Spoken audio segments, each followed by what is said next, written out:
Gente, o senhor mencionou na saída do governo que o governo Lula cairia de podre.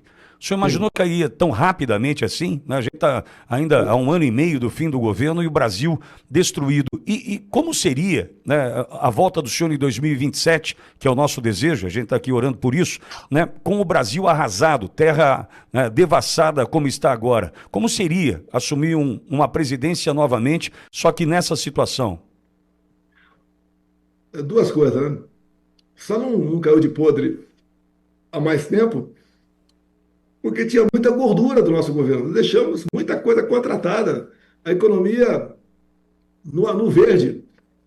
Entregamos o governo com 54 bilhões em caixa. Ou seja, isso tudo fez que o governo tivesse a sobrevida. Hoje, por exemplo, né, o governo gastou, além do previsto, 300 bilhões de reais.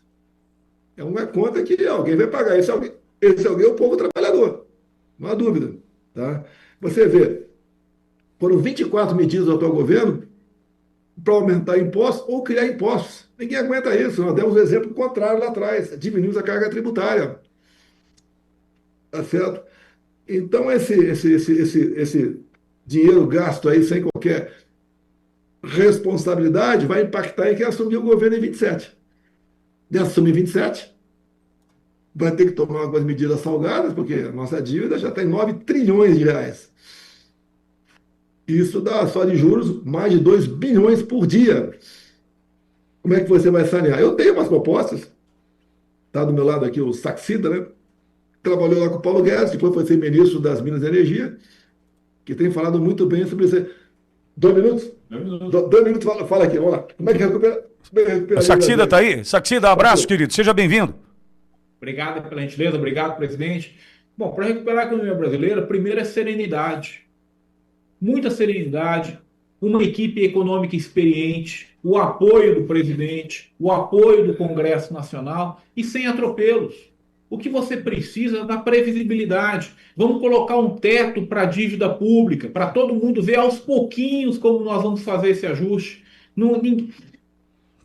O governo é um grande transatlântico. Então a coisa tem que ser devagar, com previsibilidade, sem atropelo e, acima de tudo, reduzindo impostos.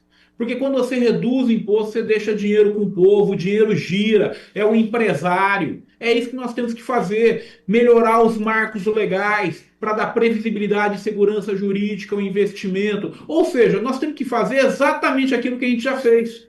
E tão resultado está dando que você teve o crescimento aí de 2023, 2024, justamente pelo que o presidente falou, pela gordura que nós deixamos. Então, o povo brasileiro pode ficar tranquilo com o presidente Bolsonaro e com uma equipe econômica experiente, com muita previsibilidade e serenidade, tem conserto a nossa economia. Obrigado, fiquem com Deus. Obrigado, Saxida.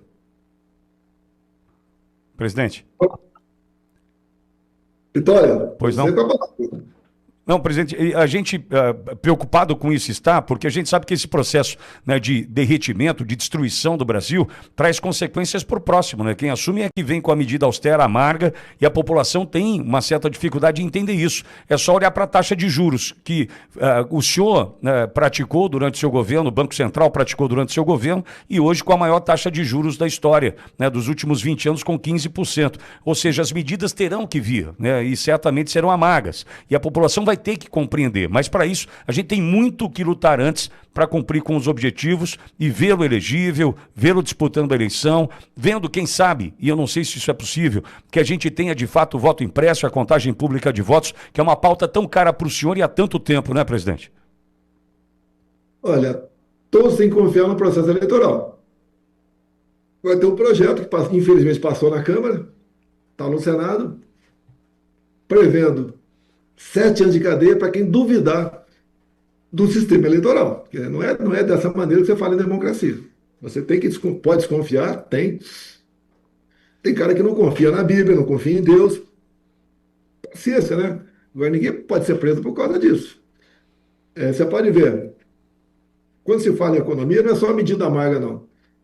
Até estava conversando com o Saxida, tem um artigo na Lei de Responsabilidade Fiscal, que toda vez que você, porventura, diminua ou zero imposto, tem que achar uma outra fonte alternativa para cobrir aquilo lá. que eu vou ter que conversar com o Saxo. Tem certos impostos que são abusivos. Você tem que ter o poder para diminuir sem buscar uma fonte alternativa. Não tem cabimento isso. Agora, gostaríamos de não fazer certas coisas, mas é obrigado a fazer. Quando se fala em privatização, por exemplo, me entender, é essencial. O que seria do Brasil ser uma Caixa Econômica Federal por ocasião da pandemia, por exemplo? Né? Lá atrás, alguns falavam em privatizar a Casa da Moeda. Eu falei, não. Quem vai ganhar uma licitação para imprimir papel? A China, por exemplo? Não tem cabimento.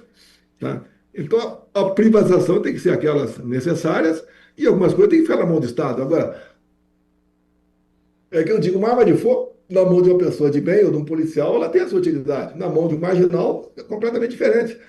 Assim são as estatais. E nós temos, me entender, como fazer um bom plano de privatização, mas daquilo que é supérfluo, vamos assim dizer. E vamos tocando o barco. Não pode aqui continuar entregando o Brasil para outros países, e em especial a China. Não tem cabimento isso aí. Então a China está jogando muito pesado aqui no Brasil. Tem um encontro agora do G7, ou do BRICS, se não me engano, vai ter. Do BRICS agora, o Xi Jinping não vem para cá. Ele não precisa vir. Final do ano passado, ele conseguiu 37 acordos e memorandos que o Brasil entrega tudo para a China. Por isso aquela confusão, né, que bateu no Eduardo Bolsonaro, porque ele ia para a Comissão de Relações Exteriores e Defesa Nacional. Ele falou para mim, lá não, esses acordos não passarão. Dessa forma como proposta, não passarão. E acordo, você não pode fazer ajuste. Igual um projeto de lei, você muda aqui, emenda lá, e tudo bem. Acordo é sim ou não. E há um interesse forte da China nesses acordos. Que, Sim. inclusive, a imprensa brasileira, a imprensa nós conhecemos, não divulga. E é o nosso patrimônio que está indo embora. Então você tem que preservar isso aí, pô.